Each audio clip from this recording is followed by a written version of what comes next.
The M6 Mac Mini is officially stepping out of the shadows, and it is shaping up to be the most disruptive piece of hardware Apple has launched in years. But before you pull out your credit card, we need to answer two critical questions. First, is it actually worth dumping your current M1, M2, or even your recently purchased M4 setup for this exact machine?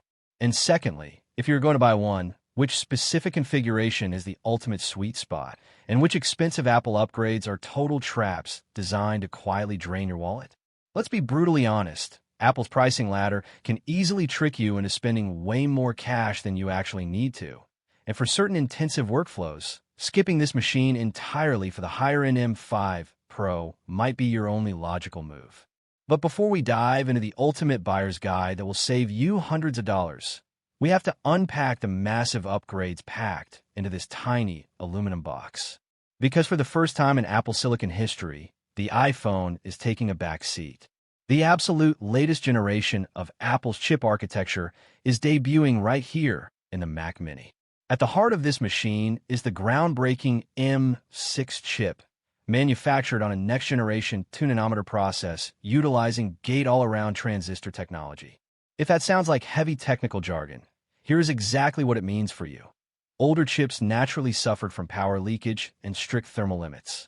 This new microscopic architecture completely solves that problem, allowing Apple to crank the clock speed through the roof while keeping the internal fan so quiet you won't even know the computer is turned on.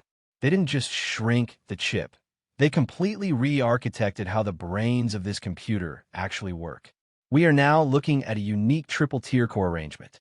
You are getting 2 ultra-high-performance super cores for mid-tier performance cores and 6 high-efficiency cores. Those 2 super cores are designed to absolutely demolish single-threaded tasks, pushing Geekbench single-core numbers to dizzying heights around the 4700 mark. That is nearly a 30% leap over the previous M4 in just one generation.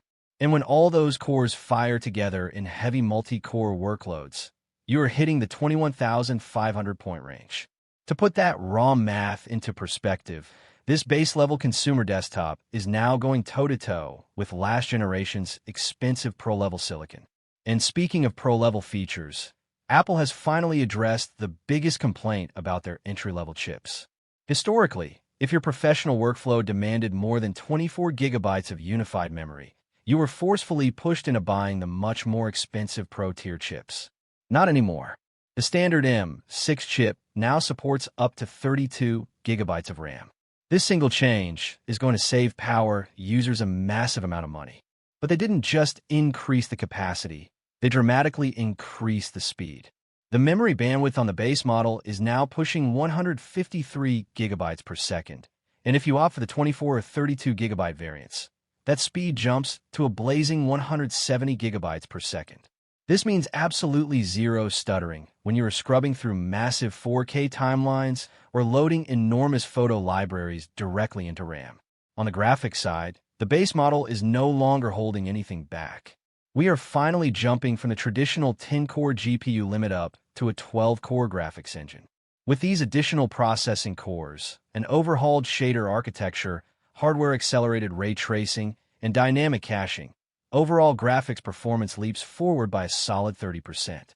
You will see Geekbench metal scores effortlessly clearing the 100,000 mark, which translates to buttery smooth rendering and surprisingly competent gaming performance on a base-tier Mac. Now, packing all that 2-nanometer processing power into a compact chassis requires some serious thermal management, and Apple has completely overhauled the internal cooling array to handle it. They have optimized the airflow pathways so efficiently that thermal throttling is virtually non-existent, even if you're rendering complex 3D scenes or exporting hour-long video files. Your performance stays peak from the very first minute of the render to the last. But a most aggressive upgrade inside this box is actually focused entirely on artificial intelligence. Instead of the standard single neural engine we are used to seeing, the M6 features a dual-stack 16-core neural engine array. Apple built this machine from the ground up to dominate local, on-device AI workloads. When you run large language models or AI generation tools locally on this machine, You're going to see text and image generation speeds that are up to 5 times faster than what the M4 could pull off. If you want a private, hyper-fast local AI server sitting right on your desk, this is exactly what you have been waiting for. Rounding out the hardware ecosystem, Apple is quietly introducing a refreshed Magic Keyboard alongside the Mini, updating the top function row to perfectly map to the newest macOS features.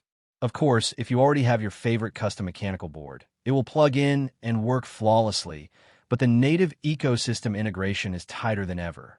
And when it comes to connectivity, the M6 is entirely future-proofed with a brand new N1 networking chip. You are getting full Wi-Fi 7 support, ultra-low latency Bluetooth 6, and built-in Thread networking, which effectively turns your Mac Mini into the ultimate smart home command center without needing external hubs.